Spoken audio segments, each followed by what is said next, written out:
బాంబులేటి గారు వారికి ఒకటి చెప్తా ఉన్నా, నేను ఎలక్టరల్ బాండ్స్ విషయంలో పాపం శ్రీనన్న ఆనాడు మా పార్టీలో ఉన్నట్టున్నాడు. ఎలక్టరల్ బాండ్స్ విషయంలో పొంగులేటి శ్రీనివాసరెడ్డి గారికి నేను ఒక సూటి ప్రశ్న అడుగుతాను. మొన్న మీరు మెగా కృష్ణారెడ్డి ఇద్దరు కలిసి కొడంగల్ లిఫ్ట్ ఇరిగేషన్ ప్రాజెక్టు 4600 కోట్ల ప్రాజెక్టు కేకు కోసుకున్నట్టు ఇద్దరు చెరో ప్యాకేజ్ పంచుకున్నారు. మరి మెగా ఇంజనీరింగ్ అనే సంస్థ కాంగ్రెస్ పార్టీకి 22లో 23లో 100 కోట్ల రూపాయలు ఇచ్చింది ఎలక్ట్రల్ బాండ్స్ రూపంలో. మరి ఇవాళ నేను అంటే ఇది క్విట్ ప్రో కో. మెగా డబ్బులు ఇచ్చింది, అందుకే రేవంత్ రెడ్డి కొడంగల్ లిఫ్ట్ ఇరిగేషన్ ఇచ్చిండు, మీరు కూడా డబ్బులు ఇచ్చిండు, కాబట్టి రాఘవ ఇంజనీరింగ్ కూడా ఆయన పని ఇచ్చిండు అంటే మీకు సమ్మతమేనా?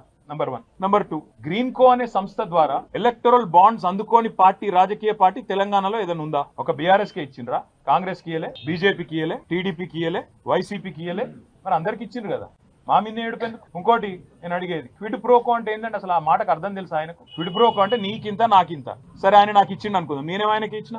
చెప్తాడా? రుజువు చేస్తావా? ఆయనకి ఏమొచ్చింది ఇలా? మీరు చెప్పురు నాకు, దయచేసి నాకేం అర్థమవుతుంది. క్విడ్ ప్రోకో అనే మాటకి ఏంది? నీకు ఇది నాకు అది. సరే ఆయన నాకు ఇచ్చిండు, నేను ఆయనకి ఏమి ఇచ్చిన భయ్? చూపెట్టు. దానికి అర్థం ఉంది. ఇలా పేపర్లు తాటికి ఆయన అక్షరాలతో రాసిన క్విడ్ ప్రోకో అని రాసేటప్పుడు 1-2 సార్లు చూసుకోవాలి కదా ఏం రాస్తున్నాం, అది ఇంగ్లీష్ మాటనా లాటిన్ మాటనా, అంటే దాని తాత్పర్యం ఏంది, దాని అర్థమైంది, 1-2 సార్లు చూసుకోవాలి దయచేసి. ఇప్పుడు మంత్రి చెప్పిండు, ముఖ్యమంత్రి లీక్ ఇచ్చిండు, లీక్ వీరుడు చెప్పంగానే మేము రాసేస్తాం, ఇట్లయితే ఇట్లా అడ్వర్టైజ్మెంట్ల కోసం ఇట్లనా? దయచేసి నేను కోరేది మీడియాను కూడా, మీరు 1-2 సార్లు ఫ్యాక్ట్ చెక్ చేయండి బాధ్యతగా. ఎందుకంటే యువర్ 4th ఎస్టేట్, డెమోక్రసీలో 4వ స్తంభం మీరు. ఒక స్తంభం అబద్ధాలు ఆడుతుంటే, దాగుడు ముత్తలు ఆడుతుంటే, సగం ఇన్ఫర్మేషన్ ఇచ్చి అర్ధ సత్యాలు ప్రచారం చేసే ప్రయత్నం చేస్తుంటే దాన్ని ఫ్యాక్ట్ చెక్ చేయకపోతే తప్పు కదా.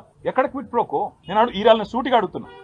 మెగా ఇంజనీరింగ్ అనే సంస్థ మాకు కూడా ఇచ్చిందండి, అది కూడా చెప్తున్నాం. మళ్ళీ ఇంకేదో దివాలా కోర్ స్టోరీ స్టార్ట్ చేస్తారు. లేకపోతే అందరికి ఇచ్చిండు ఆయన, కాంగ్రెస్కి ఇచ్చిండు, బీజేపీకి ఇచ్చిండు, టీఆర్ఎస్కి ఇచ్చిండు, అందరికి ఇచ్చిండు. మరి మెగా ఇంజనీరింగ్ ఆ రోజు పైసలు ఇచ్చింది కాంగ్రెస్ కు, తర్వాత రేవంత్ రెడ్డి కొడంగల్ లిఫ్ట్ ఇరిగేషన్ ఇచ్చిండు, మరి అది క్విట్ ప్రోకోనా?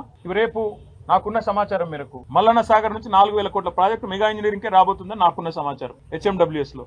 అది కూడా క్విట్ ప్రోకోనా? హైదరాబాద్ కు తాగునీటి చెప్తున్నారు కదా, మూసీ అని ఉన్నది, మూసీ ప్రాజెక్ట్ అని మాట్లాడుతున్నారు, అది కూడా ఆల్రెడీ మెగాకు మాట్లాడినట్టు, ఇదంతా కూడా క్విట్ ప్రోకోనా?